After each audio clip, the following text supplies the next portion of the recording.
science. The role of science in our lives, from lab to life. Why were we motivated to deal with the role of science in society this year and to make the program around it? Because the last few years were difficult years for science. There were many people who started to doubt in science the role of wrong, false information has increased, and therefore it is important for us this week to deal with science and the role of science. We will have an interesting program. There will be different elements of the life of science. Jane Goodall will be here, very well known to all of us. We will deal with questions of biodiversity, but also look at cybersecurity. And there's almost no event today without speaking about artificial intelligence, AI. Therefore, all these aspects will be dealt with in different forms, with films and discussions. I'm very glad tonight to be able to start with a panel really dealing with the question of science and confidence. And I wish you an interesting evening, entertainment, but also a lot of knowledge and good discussions with the panel. Welcome again to this open forum, and I wish you an interesting week. Thank you very much.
Ja, einen recht schönen guten Abend und herzlich willkommen.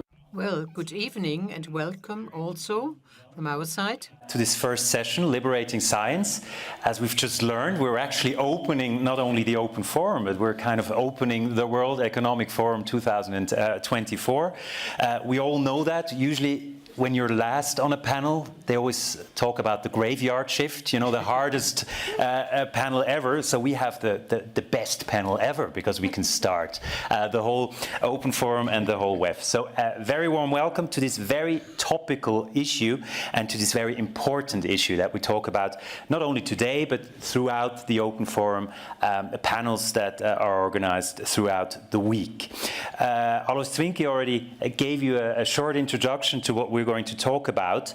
We're talking about eroding trust, and we've been through that situation. We all know, probably since the pandemic, where we first actually all realized when we talk about science, we sometimes talk about different sciences, and we sometimes talk about different opinions, and we all probably went through these discussions with people we sometimes like or even love, that they have completely different opinions all of a sudden. And we want to talk about this this problem, this issue. How do we confront questions of trustworthiness and bias in science? And maybe we'll find some time to talk about solutions as well. I want to introduce the panelists of this very interesting session, and I'll start right here with a fellow journalist colleague of mine.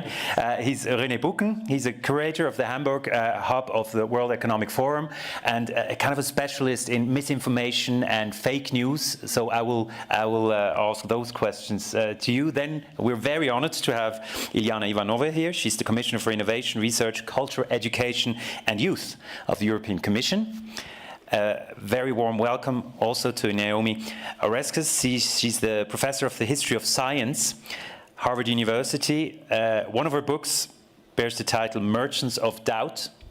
We're already right in that topic as well, one of the big experts in that field. Then a very warm welcome to a fellow Swiss, originally from Italy, Luciana Vaccaro. She's the president of Swiss Universities. And last but not least, welcome also to Professor Carlos Alfonso Nobre. He's a senior researcher at the Institute of Advanced Studies, University of Sao Paulo, Brazil. Let me start with I already said it's a very topical issue, and it couldn't. I already said it's a very topical issue, and it couldn't be more topical when we saw the new WEF Global Risks Report, which came out this week. Risk number one, biggest short-term risk, misinformation and disinformation. I want to open quite openly as well. Who was surprised by this finding of the risk report? Anyone? Luciana? I'm not surprised, but somehow we have the feeling that information can drive everything. We are in a society in which many decisions, from the decision that you take at home and the decision that, if we see big, are done in governments, are done on information. So this information can also bring decisions, and this is what scares me most. Now what I'm surprised is the fact that my main job is being teachers of students in higher education, that so many of our students, they still have a tough life with the data, with the science, with the scientific process, and so many of our students, they doubt about science. So this is something. You even saw it with the students in your. Naomi, has science got a credibility problem? Well, what our research shows is that overall the answer to that is no. So that's the good news of tonight's session. We've just completed a study of people in 70 different countries, led by my postdoc, Victoria Colonia. And what those findings show is that in most countries, the vast majority of people still trust science. And we're talking about 98 to 99%. Well, right? Not necessarily. I'd say more like 70 to 90. Oh, really? Okay. Yeah, depending upon the country. But I was too optimistic then. Right, but that's important because those remaining 10 to 30% can be deeply influential. And so what we really need to understand is what's going on with those people, why are they taking the positions they do, and what can we do about it? That's something we're going to discuss during these 35 minutes.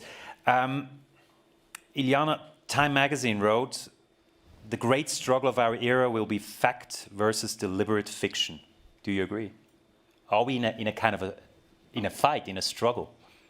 Well, we just discussed, information and disinformation, fact against twisted facts, and we're living in a very strange and difficult environment where we have to act really fast because you see the news are spreading instantly, momentarily, and it has to be based on evidence and on science. This is what we are promoting from the European Commission: open science, open access, open data, and actually giving the opportunity for the research and the knowledge to circulate freely within this European research area that we are trying to build.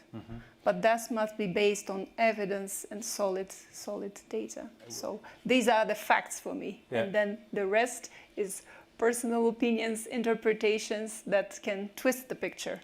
Solid data, facts instead of opinions, facts instead of kind of, okay, I heard, hearsay, for example. Carlos, when we talk about these issues, you've been, if I may say so, you've been a scientist and an academic for quite some time. If you compare it to the 70s, 80s, 90s, how big of a problem are we talking about? Well, certainly today is a much bigger problem. It's hard for us, I'm a climate scientist, to understand misinformation, disinformation, because, we've been saying, for instance, this year, 2023, we had the warmest year in 125,000 years. You have to go back to the last interglacial period, all the record-breaking climate extremes. We are saying that for decades, now more and more. So it's hard to believe why misinformation, disinformation, because the science is showing the risk of climate change. So we have to understand the way, not to communicate, because science is communicating, but why some people still do not believe in that. That's something that you struggle as well, right, with that question. Yes, I think, many scientists, many climate scientists now, many more than 20, 30 years ago, we are convincing climate scientists, all scientists, but climate scientists, to become responsible, to play responsible advocacy. Yeah. So it's not a political advocacy, but we really have to fight very hard now. Yeah. René, what I find striking, and you probably have the same thing also as a journalist, what I noticed in the last years, let's say in the last 5 years, starting with the Brexit, then we had the pandemic, then we had the ongoing climate issue as well. When did the word expert become almost an insult in some circles, or that some circles started to mistrust the word expert itself? That's a good question, and I like that you asked that the youngest person on this panel, but I don't know, it's a good question. I think a crucial point is that we live in such a time of multiple crises. So, just a few weeks ago in Germany, Krisenmodus, so crisis mode, got voted for the word of the year 2023. And it's for obvious reasons. We live in such a time where we talk about the war against Ukraine, we talk about inflation, energy prices rising up, we get the situation in the Middle East, and a certain amount of crisis, to put it that way. And I think Iliana brought up a very important point, because it's all about the pace of the information that we're getting. Because I'm not a scientist, I'm a journalist, but our both professions, I think, have certain similarities, because we both depend on solid research, and solid research takes time. And misinformation is much easier. You can just put out facts that you did not research good enough. And I think that's the point, that we try to, we can't keep up the pace with misinformation, and that's a big problem. What you say is very interesting. There's that saying, please don't confuse me with the facts. What you just said, is that a sign of the times as well? Maybe Naomi, you're a historian, you know science, and you have studied the history of science. Are we too overwhelmed? Are things too complicated? Are we just not sure enough about all these facts? Is that kind of part of the problem as well? Yeah, I actually don't think it's that. I mean, you can go back to the 1900s and see people saying, oh, there's too much information, things are changing too quickly. People have been complaining that technology changes too quickly, at least since the Industrial Revolution. What we look at in our research is the sources of disinformation. Where is this coming from? And since you mentioned my book, Merchants of Doubt, I'm allowed to mention it too. So, I mean, this book was published in 2010. This is now 14 years ago. And the things we studied had already been going on for at least 10 to 15 years before that. So one of the things that I think is important to set this problem in context, if we go back to the risk report that we started at the beginning, the top risk this year is mis and disinformation. But in the remaining 9 of the top 10, there are 5 additional issues, all of which are environmental. And this is not a coincidence. These are related.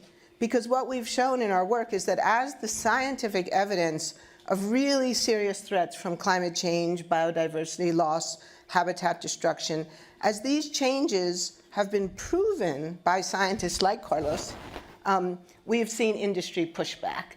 And we've seen organized disinformation campaigns by industries with a vested interest in denying the science. And it's most centrally focused around the fossil fuel industry, but we've seen it from other industries as well. And so this makes it much harder. This makes it hard for scientists because they're up against very powerful forces that are much more well organized, no offense, but in general scientists are not well organized, and much more well funded. No offense, but science is generally not as well funded as industry. So this is the main reason I think. So what you're saying, it's deliberate, right? It is absolutely deliberate, and we've shown it in our work. I mean, we've demonstrated this. I mean, we have the documents that prove they have organized plans, they have agenda, they have documents that show how they plan to challenge scientific work, discredit individual scientists, and discredit experts. So I think in democratic societies, there's often been a certain kind of distrust of expertise because of its elitist feelings. I mean, certainly in the United States, there's a long history of being somewhat distrustful of experts because of the perception that it's elitist. But what we can show, what we have shown in our work, is that in the last 10 to 20 years, there's been a deliberate attempt to inflame the public against experts. And we definitely saw this during the COVID pandemic, COVID-19 pandemic. But when you say, sometimes there might be that perception, oh, it's too elitist, maybe it's too complicated. Carlos, do you sometimes struggle with that as well, that people are looking for the easy answer, and the easy answer is not always the right answer? Well, even, the opposite. The easy answer cannot really be the right answer sometimes. How do you struggle, and how do you cope with that as a scientist? As a scientist? And Luciana, same question. Well, as I was saying, I mean, really, we have to become much more effective in responsible advocacy in anything related to science. For instance, for us, sometimes it's difficult to understand. I will give you one example from my country, Brazil. Brazil was among the 3 countries with the highest vaccination rate in the world. Historically, more than US. And then we had a president, former president, a populist president, against science, against vaccination, etc., etc. And then all of a sudden, we might say his name, Jair Bolsonaro. Bolsonaro. Yeah. I mean, it's hard to believe, but during those years, Brazil had, I think, the 3rd highest mortality for the COVID pandemic. More than 1 million people died. A lot of people did not take vaccination. And now to 2023, with the new government in Brazil, also only 70% of the people took vaccination. Children, much less, 25%. So, even the president was not re-elected, but it seems that the erosion of trust in science is continuous. I'm giving the example of vaccination. And, but certainly the same thing related, as Naomi was saying, in Brazil, the 75% of greenhouse gas emissions is agriculture, deforestation and agriculture. And also the agribusiness in Brazil is climate deniers. Are they all there? And they were very powerful in the former government. They're still very powerful. So it's sometimes scientists try to communicate. Look at the climate extremes, the droughts, etc. You're losing a lot in agriculture, but still they don't move. Since you mentioned politics, I'd like to come to the politician as well, but maybe Luciana for that question as well. Yeah. Say something that maybe what we need to do again is to educate our people to scientific process. In the scientific process, there are experiments. Sometimes you don't understand what's happening. So it's normal that you disagree. And we had, Corona was really a period in which all these phenomena were very evident. There was the time mask yes, mask no, because we were not sure.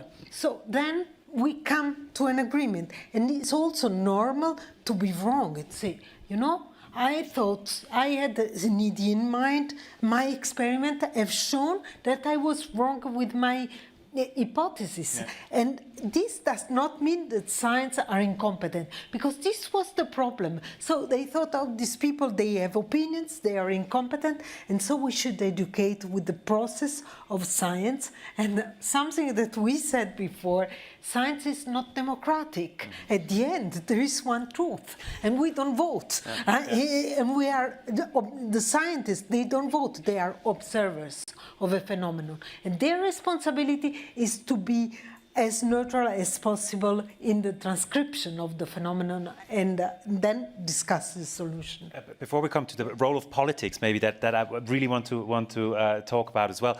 What I sometimes feel is that those discussions are being held sometimes in bubbles, in very tight circles, in circles where people always agree with you. Is that part of the problem as well? That we kind of lost the notion to discuss, to debate, maybe to sometimes fight about things, and not always being, with the people who agree with you anyway. Probably, I mean, that's the point that Luciana pointed out, the transparency of the process, because there's no shame in making not a mistake, but being coming up that it was false, but you need to know on which terms the research was false or not or whatsoever, because then you can follow up how you did come up with your findings. I think that's important, but I think this is the part that makes it appear a bit elite, because it is a complicated business. It is like journalism. When I tell people I'm a journalist, most of them can't really understand what I'm doing there, how the process works, who picks up the topics. You will get that as well. So I think, and this is not like the mistake of everyday people. Yeah. It's something that we have to ask ourselves, how we can get our proficiency to be more transparent. Yeah. Naomi? Yeah, I'd like to just go back for a minute here, and this is both a yes and comment. So yes, I completely agree, and I think everything you've said about science is really true, and that we have a lot more work to do to explain how science operates and to explain that disagreement among science, as you put it earlier, it's not chaos. That's the process of how we find out the truth about the natural world. The end part of this, though, is to come back to what Carlos said about agriculture. And this is, I think, really important to understand. And it's a little depressing, but I think if we don't understand it, we can't fix it.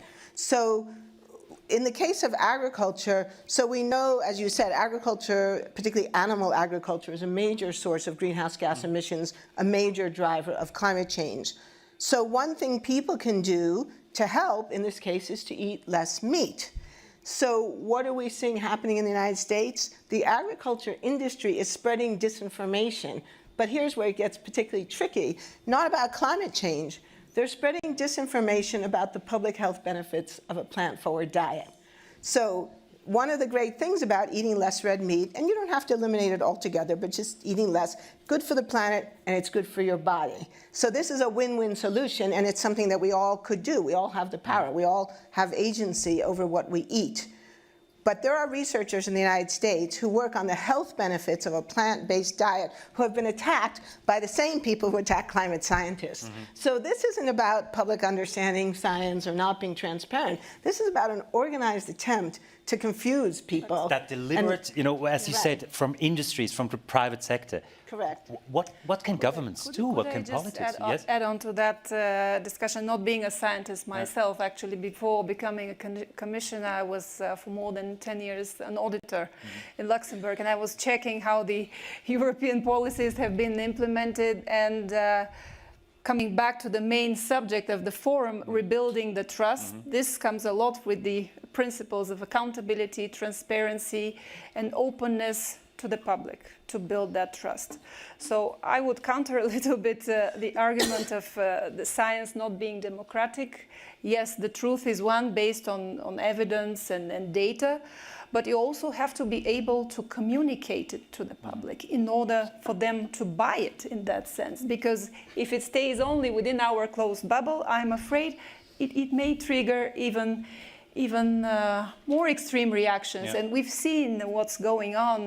We don't live in a bubble, as we are often called the Brussels bubble, but we see very clearly what's going on with elections happening in a few member states and the trends where this is going. Yeah. So how to tackle that? I think we have to come down to earth with 2 feet and really understand what the citizens want and what drives them. And in that context, for us, I take also partial blame. It is important to be able to communicate in a very simple, accessible way and to explain what is that we do. Us as politicians, you as scientists, why does it bring benefit to you, the citizens, and hear all viewpoints, even the ones that we disagree with. I agree with you that some don't make sense, but this is part of the democratic debate. But how difficult is that? Let's take the example of the European Union, where you have different member states, where you have also different opinions within those member states, coming from governments, from leaders as well. How do you cope with that? Well, it's a very complicated process, I have to tell you. But at the end, we always come to a solution, no matter how the long road is. To get to there, we get to a final solution, but it's not easy. It requires a lot of effort, a lot of compromise, a lot of discussions. It takes time and energy, but I think that is what also our strength, united is in diversity, as we say, but that is really what is bringing our competitiveness higher and allowing us to move ahead. When we talk about the role of politicians, I think that there might be an elephant in the room, or in that case, maybe 2 elephants. If we speak about 2 leaders, and we have an American here and we have a Brazilian here, we all know who we talk about, namely President Bolsonaro and President Trump. If you have leaders who play, how do I frame that? Who play quite, who have a loose notion of facts and maybe also the truth. President Trump, it's been well written about. He had over 30,000 false or misleading claims in his 4 years as a president. If that comes from the top, is that part of the issue and the problem as well, Naomi? Yeah, absolutely. I mean, and it's one of the reasons this issue has become so vexed in the United States, because now ordinary people are getting a lot of disinformation in social media, much of which is coming from private sector interests, but then it gets amplified when it gets reposted and resent by ordinary people who think, oh, this is interesting, I'll pass this on. But then it's also being amplified at the top. And this is one reason why I'm glad we're here talking about this at the World Economic Forum, because I think the business community has a big role to play in challenging this. Because one of the things we've seen in the United States is we have a small sector of what I'll call bad actor private sector agents, and we know who they are, who are responsible for the vast majority of disinformation. And the rest of the private sector is just sitting on the sidelines. And they're just not saying anything, and they're biting their tongue because, well, maybe they liked President Trump for other reasons because he cut corporate taxes. And so I think the private sector has largely stood by and allowed a lot of really damaging things to happen, things that in the long run will not be good for liberal democratic capitalism. And so I really hope that the World Economic Forum will take this issue on board and think harder about the role that the private sector can play in standing up against disinformation, even if they might like the fact that that politician would cut their taxes. Some might say now, it's easy to point fingers at the private sector or at politics, politicians. Maybe science itself is to blame. Would you agree? Is there a problem also in the science community? We said maybe the communication lacks a little bit. There's also been claims that they're too biased sometimes. They're too political sometimes. They often or sometimes mingle with the private sector as well. Luciana, do you see that? Well, first of all, they are humans, so they can make these mistakes, and we are all humans, and we have also opinions, of course. But now, I want to come to an example in Switzerland. After COVID, after Corona, there was a decision from the Bundeskanzler to institutionalize a scientific task force that is more transparently nominated and who can explain. So I think I can agree very well to what the commissioner said. Transparency comes first. So, and also explain how we arrived to a certain decision, why we are there. And if somebody disagrees, the problem is not just to say you are wrong, but to say why we arrived to this decision. And I think we, the scientists, we have to learn to explain, not only to our community of initiated people. So I'm physicist, I should learn. So I hope I have learned to talk to everybody and to make easy. So there is maybe one thing about science. I remember my PhD professor, he said, Luciana, you have really understood things when they are easy, they come easily from your mouth. And I think this is very important, to be and to talk, to be more on the public arena.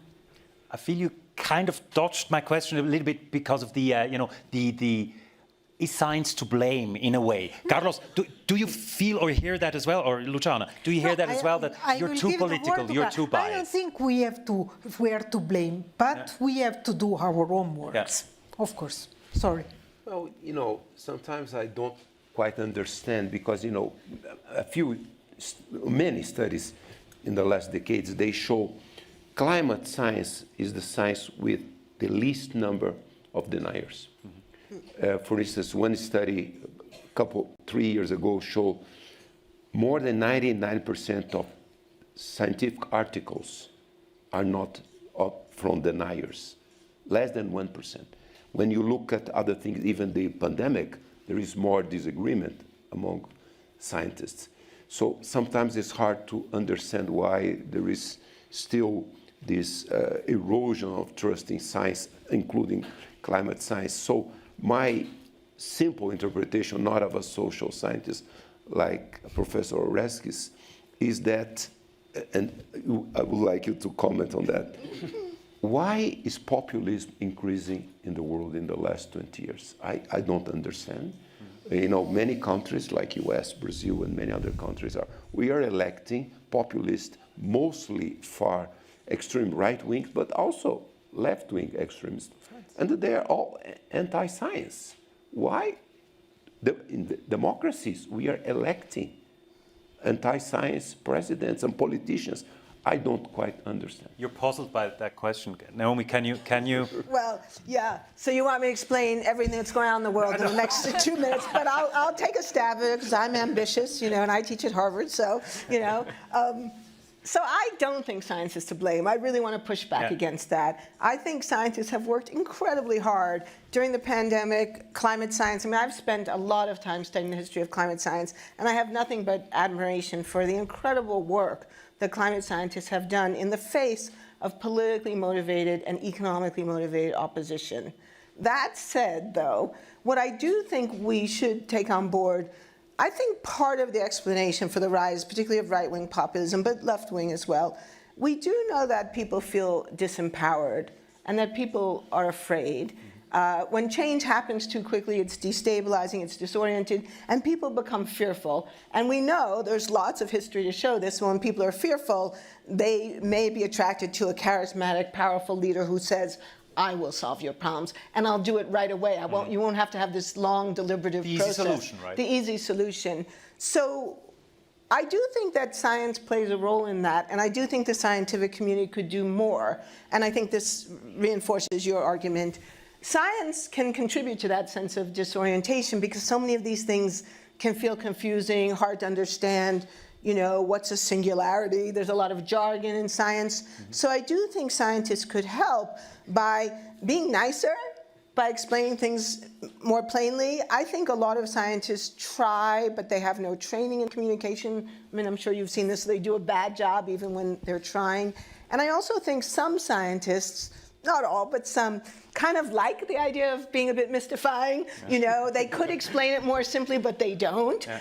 Because the thing I always say about climate science, it's actually not that complicated. Carbon dioxide traps heat.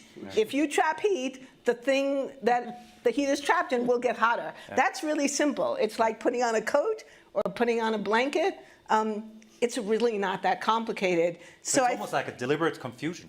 Well, I mean, I don't want to say it's deliberate. I don't think scientists are trying to confuse people, but I do think that sometimes scientists, if they would just explain it that simply, maybe it would seem like they were just saying, hey, I'm just an ordinary person or something. I don't know. So I do think scientists can do more, and as you said, not just to explain the facts, but to explain the evidence, the process. How did we get here? Not just to say the climate is warming, but to say the climate is warming, and give me a minute, I'll explain how we know that. And I do think that if we were better communicators, and if universities encourage scientists to take the time to get training, because that's the other thing. Because I've worked for years on this issue, and I can't tell you how many times I've had deans, presidents, provosts say to me, yeah, it's a good idea, but we don't have time for that. And my feeling is actually we don't have time not to. That's probably something that politicians say and hear a lot as well. Iliana, what can politicians do more or better in that regard? In that regard, just to come back to the question of blame, because I felt a little responsible for putting the blame out here, but it's actually more responsibility than blame, I would call. And I wouldn't point out neither to you or the private sector or the politicians or the citizens. It's all of us who have responsibilities. First, I think starting with the family, with us as parents, to educate our children from a very early age to understand, to be able to read and make the difference between good and bad. So it starts with the personal responsibility of each and every one of us.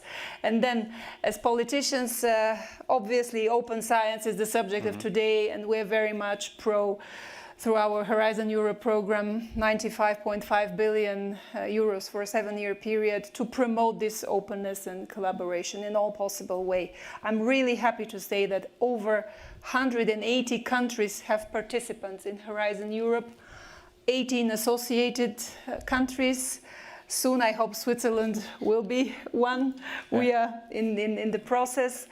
But this openness, we also should be careful not to bring it to an extreme. In what sense? Because there are risks as well. Because there are risks as well. This openness that is in the DNA of research makes it also vulnerable. And we've seen, you mentioned the geopolitical tensions, wars, foreign interferences, all that makes our researchers and academic institutions quite vulnerable. And we've had in our preliminary discussion these thoughts that are shared not only by you, but also by other member states, academic institutions, what to do so that we are better protected. We're no longer naive to allow transfer of knowledge, leakage of information, sensitive, important, that could be used or misused for military or other purposes.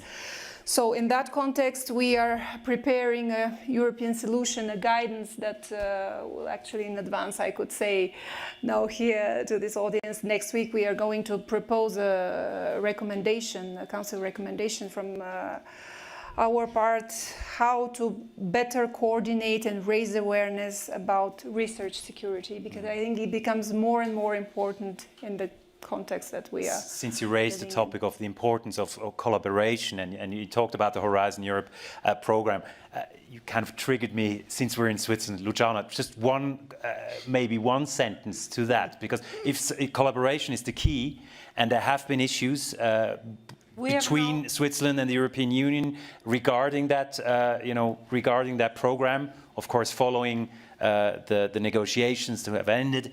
We won't get too much into that topic, but what can Switzerland do? I think scientists in Switzerland are eager for the new negotiation that will start in the next months. I think we, as a scientists, we have been very vocal, and now we feel hurt by the politics. I think that the commissioner will agree with me when saying that we in science, we have no borders, and we're very proud to participate to this. Is the biggest program, but I should say also the most prestigious. We have in Horizon Europe, there is the most prestigious grant, so that the scientists can have, and I think participating again in Horizon Europe will allow also to participate again in this discussion that are more about the policy of science, not only science for science, but also the science for the society. And to reinforce that, also that community in a way. Before I open up to the audience, let's speak about solutions. René, I started with a situation that we all know. When we us two not being scientists, we probably know it better than the others. We sometimes just don't have the facts ourselves or don't have the knowledge. How do we spot fake news, for example? How do we spot wrong facts? Is there a way to get out of that dilemma?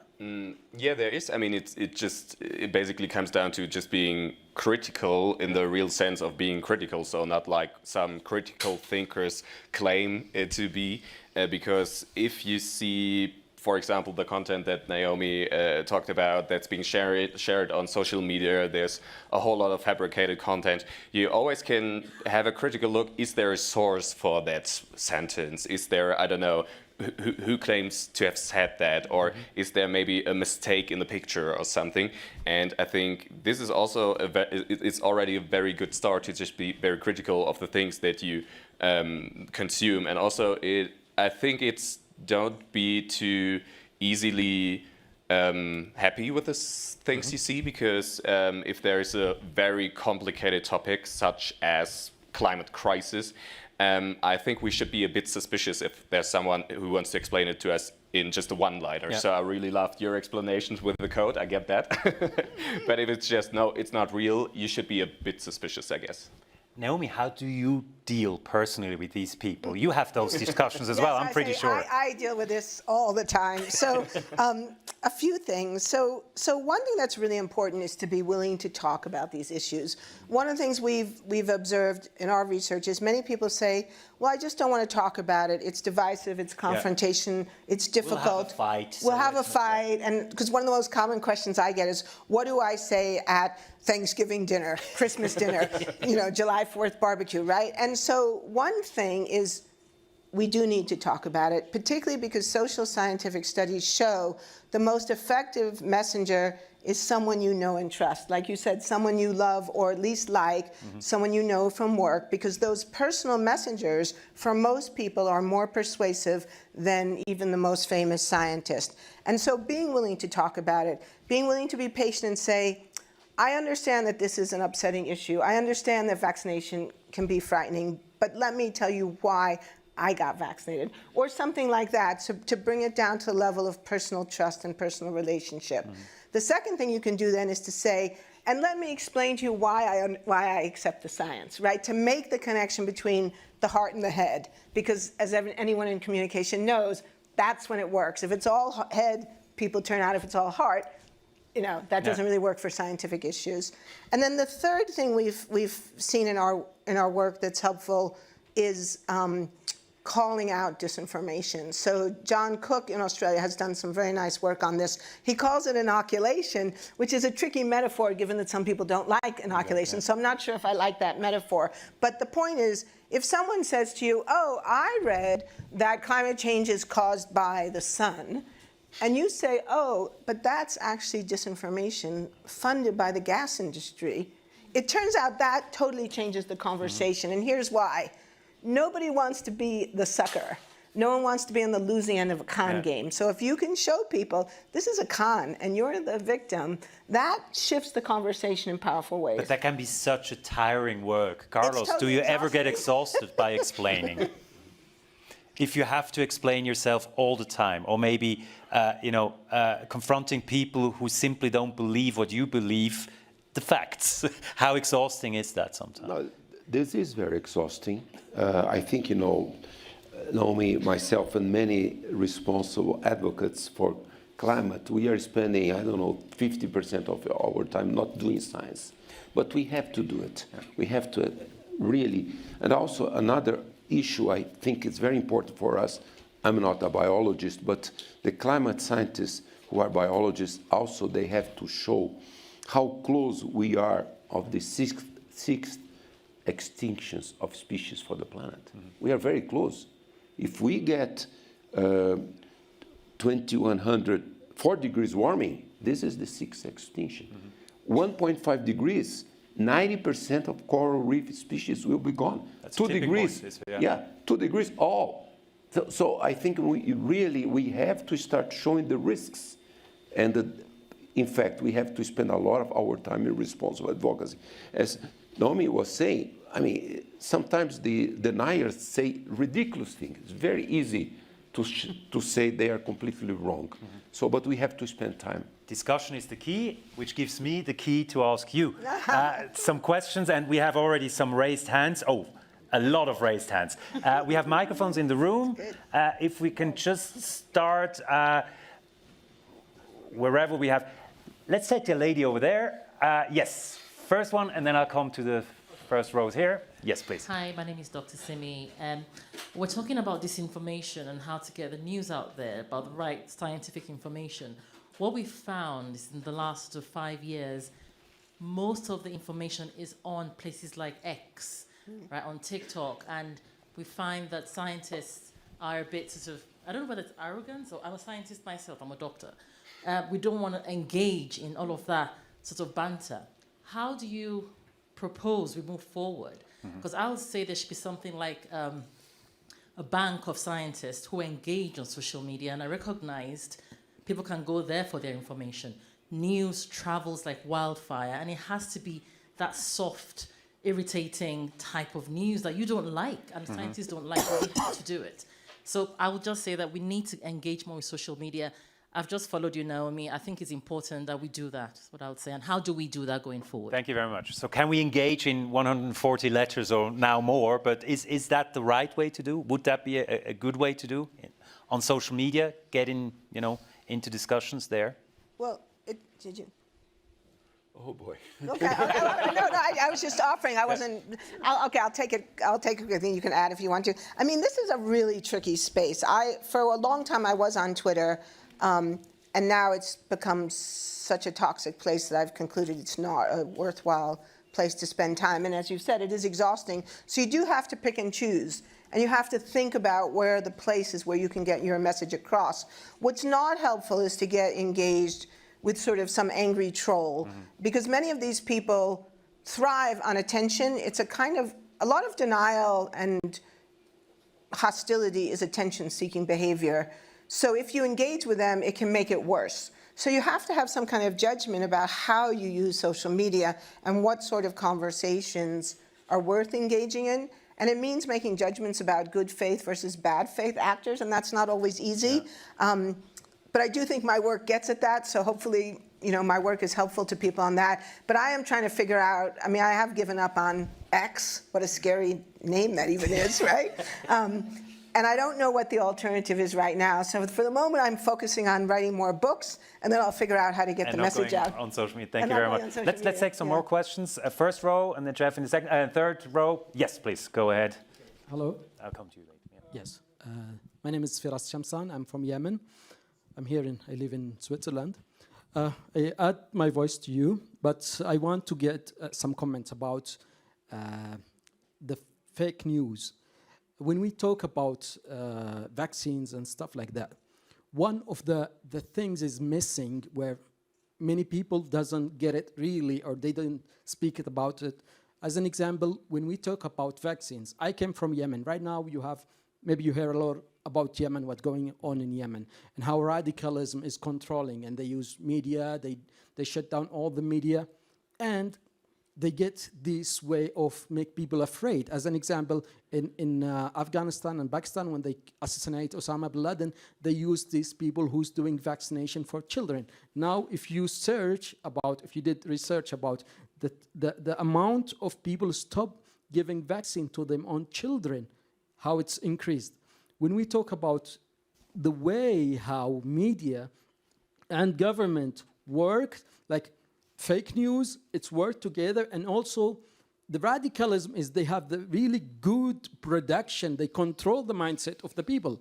Same time, you don't have an access and the way, as an example, I don't think you would like to go to Twitter or to TikTok to explain, and people will have a problem to understand. So how we can mix it between finding a way to awareness, where I try to make something like that, but it's so hard to do the awareness for the people. As an example, immigrants and refugees who's come to Europe. So how you can spirit this information. Yeah. This is important.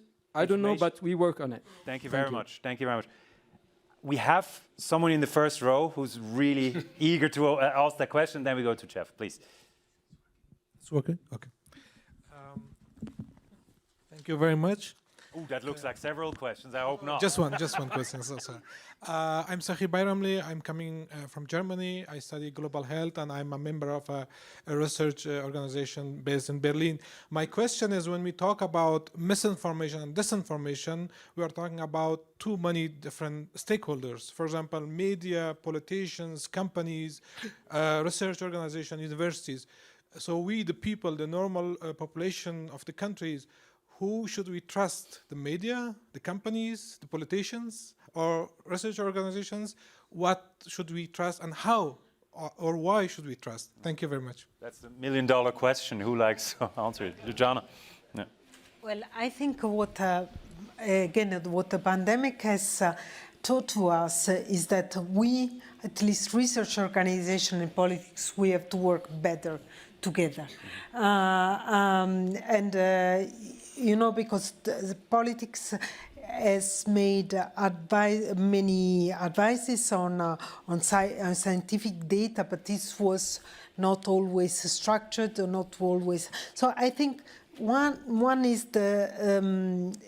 I hope that the governance that we're putting in place, I can talk about Switzerland on this topic, can help. Now, I wanted to come to the question of the social media. I must say that I have abandoned Twitter too, so X, because it's a toxic environment, and we talk about, I have no solution on that, but I think one day it will come the moment of the code of conduct in these places, because journalists, if you spread crazy news and insults, and if a journalist says racist things, it can be amended. Exactly. Why social medias that have such big power, we still can, because it's new, but I think there will be a societal reflection on how information is brought there. Of course, on X now there is also the policy of the owner that is problematic, but I think this is a problem of the society of the future, the deontology in social media. And that would be a question to Elon Musk, who isn't here at the moment. Yes, Iliana. Please, Iliana, and then we go to Jeff. If I could add just on the question whom to trust, I would say first trust to yourselves, to your common sense, to your own judgment. And our role as politicians to add to the scientific part is obviously to create these conditions to hold accountable these social media through appropriate regulatory framework, that they are responsible for what they do and to take the consequences for that. But I would say most importantly through education, and again I'm coming back to my previous remark about our responsibility for the children, starting from a very early age to educate, to build a young generation that is literate, not only literally to read and write, but also financially literate, so that they're able to make an educated choice. And then at the end, trust your common sense judgment. We have 5 minutes left. I want to throw some more questions in. I realize I neglected you a little bit, so we have one more question here, and then I come to the kind of further rows. And if we have, you know, the shorter the question, the shorter the answer, Jeff. That's not always true. Hi, Jeff Richards. My conflict of interest. Hope. Yeah, you know me. My conflict of interest, I'm the president of Science City Davos. I'm a professor in orthopedics, tissue engineering, regenerative medicine. So the whole of our work was based on evidence against eminence. And this was the problem in the 60s in internal fracture fixation. And there was eminence of top professors who were saying to go with traction and so on. And internal fracture fixation came from evidence. Everything we do in research is evidence-based and it's verified, and we take that on to education. And this is the problem with many things like ChatGPT. There's no verification. So in another lab in Davos, Lab 42, they're working on a verified form of ChatGPT. That's the way forward, but I want to answer the question none of you answered for you about science. So science is to blame as well. I'm sorry on that. So Macharakini, he was a tissue engineer who was putting the trachea into patients that generally didn't need a new trachea, and he took it way beyond what was needed there. He was supported by his deans in Karolinska. He was supported by many, and this damaged science massively. I knew some of the people involved there, and they avoided steps. They didn't go through the rigorous steps that we normally do, and this was really a bad thing. So yes, science can also damage science. Well, I don't think he did science, but he used scientists and he used the top of the university to promote his work. Thank you very much, Chef. So let's take some more questions from the back. All the way in the back, I see a woman holding up her hand. Yes, please. Let's take those three. Hopefully we can still get them. Hi, yes. My name is Kristi Svjanovic, and I'm an architect and a former educator, professor of architecture. I'm also an inventor of post-quantum cybersecurity. I have a question, and that is, if Galileo were alive today, and if we can make an analogy between Galileo and let's call it the organized religion, we won't name a specific religion, are multi-corporations analogous to the organized religion? And who is Galileo? And now that I'm in Switzerland here, is anyone posting 10 points on the door of organized religion? I doubt we can answer that in 2 minutes. 2 minutes and 35. Does someone want to have a go, or who's the modern Galileo? Well, look, it's not, I mean, one of the things about history is you're interested in the similarities, but also the differences. Science today is so different from science when Galileo was writing and working that it's hard to make meaningful analogies. But I think what is important to say is there are climate deniers who want to claim that they're Galileo, and that is so false and so unhelpful and so misrepresentative. I mean, the reality is Galileo was not oppressed by his fellow scientists. He was oppressed, as you said, by the Catholic Church, which was the ruling political, economic, and governmental structure of the time. So they are equivalent in some ways to multinational corporations or governance that are trying to suppress science. Thank you, Mark. And the discussion about religion has to wait for another panel. We need another unfortunately. Yeah. Let's take one more question. But I do yes, want please, to say sir. that everyone knows that the Pope does not wear Balenciaga. Thank you very much, Naomi, for stressing that. Yeah, hi, my name is Birgit Ottmar. I'm here in Davos, a science communicator working in an institute with climate sciences. There you go. That's what we need, science communicators, right? Yes, thank you. That's what we learned.